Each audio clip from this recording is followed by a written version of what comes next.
tour of this painting here. It's difficult to photograph. It's under glass. That's one reason why. So I've got it where I don't have a bunch of glare on the glass, but then I'm not getting it light. So I've taken some stills, but again, this is a little better for a tour.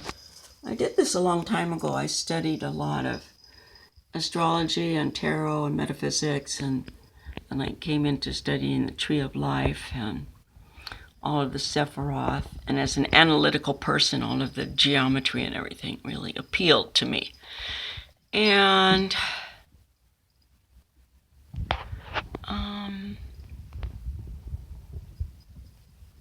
one of these ones I did has all of the tarot cards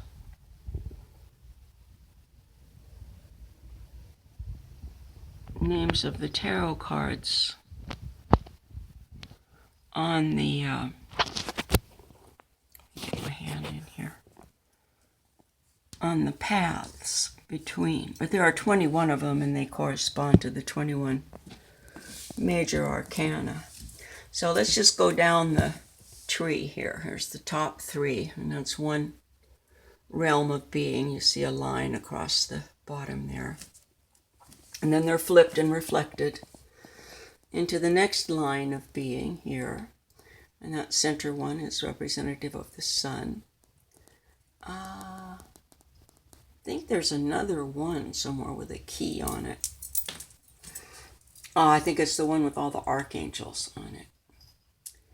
And, okay, so let me go back up. So the first realm of being right here is spiritual. And then the next realm is emotional. It's a reflection of the spiritual, and it's a triangle flipped. Then that triangle flips again down to these three, and they cross down into their own triangle.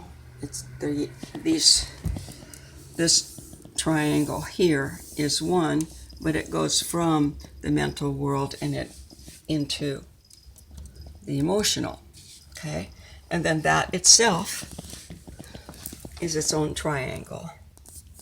Here in the emotional world, this is the moon, and it reflects the sun. And then we come down last into the physical world. Okay, and then each of the, okay, there's the name of the world, the spirit world. The next one down, the creative world, the mental world.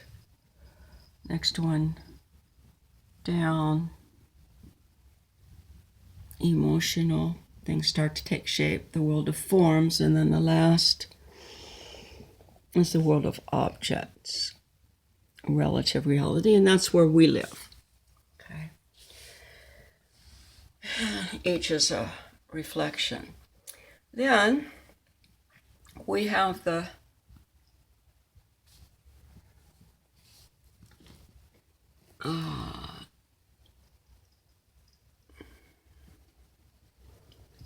these are the names of the archangels here in this one. And then over here,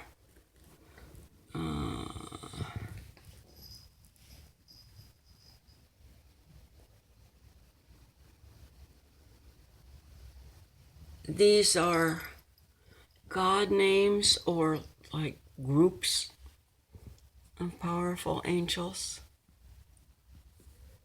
And then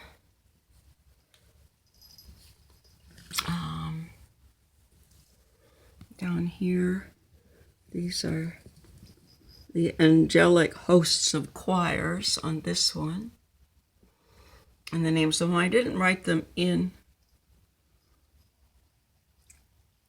Hebrew. I do have one chart that has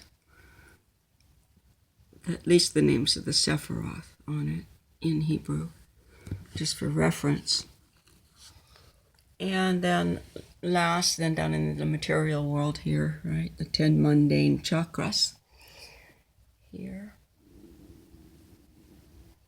And they correspond to planets. It's Saturn,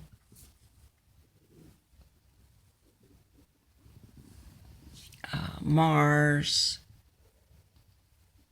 Jupiter, Sun, I mentioned that, Mercury, Venus, Moon, and then Earth, mundane chakras. And then also you'll notice these do correspond to chakras as well. If we go 1, 2, 3, 4, 5, 6, 7.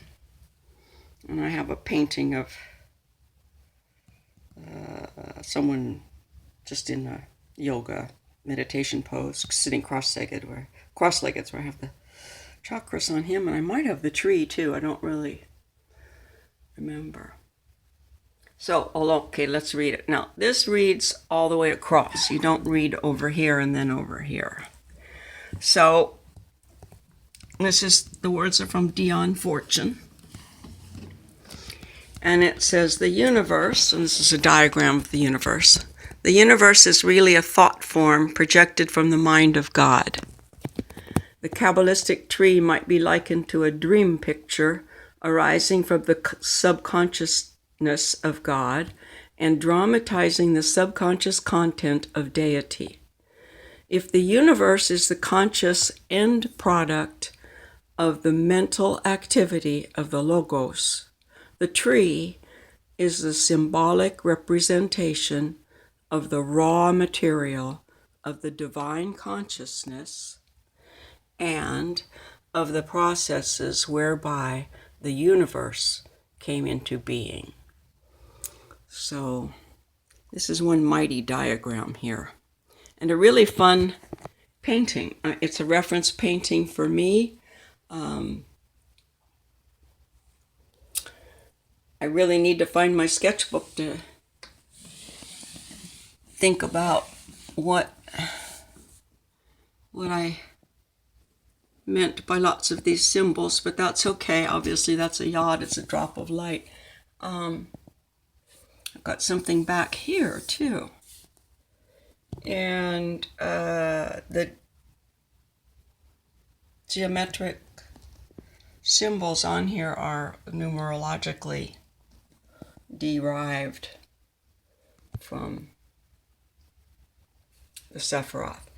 Then I noticed that this morning, when I was looking at this one, it gave me the key, because I saw over here, you see the stripes on here? And I said, oh, there's stripes on there? You know what I'll bet I did? I'll bet I combined all 4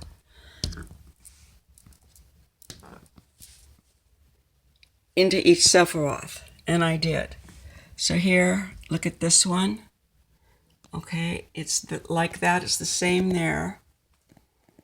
It's yellow there, and it's striped there, and there you have it.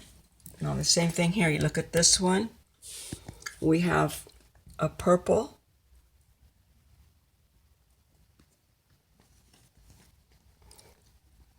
and a spotted yellow, and an indigo,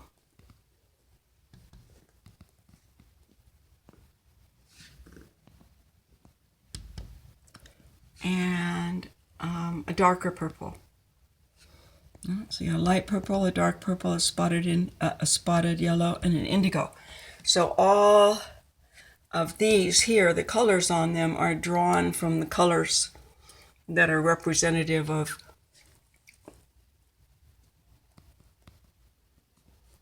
the Sephiroth in these different levels of being. Oh, Sephiroth, by the way, are these circles. And it goes like this. 1, 2, 3, 4, 5, 6, 7, 8, 9, 10. Okay. And a lot of my work, you'll see, does have like 4, especially with these 4 levels: a spirit level, a mental level, an emotional level, and a physical level.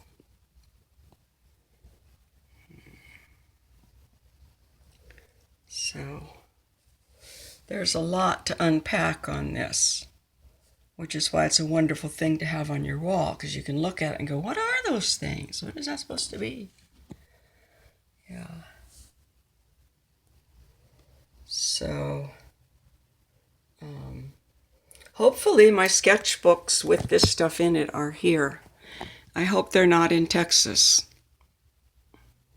because I have squatters in my house in Texas still.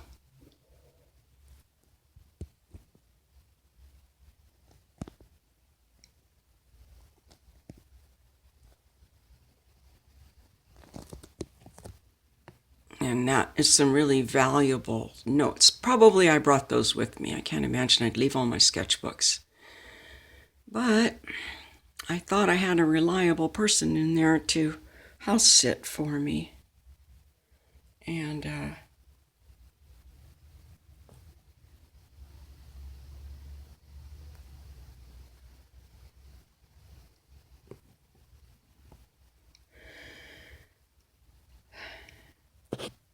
I found an exploiter.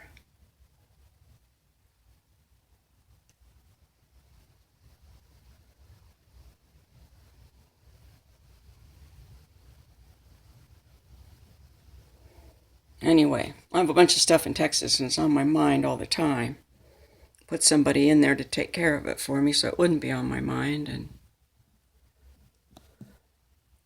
my house is full of vermin, two-legged and four-legged both. Not the house I'm in here, thank God.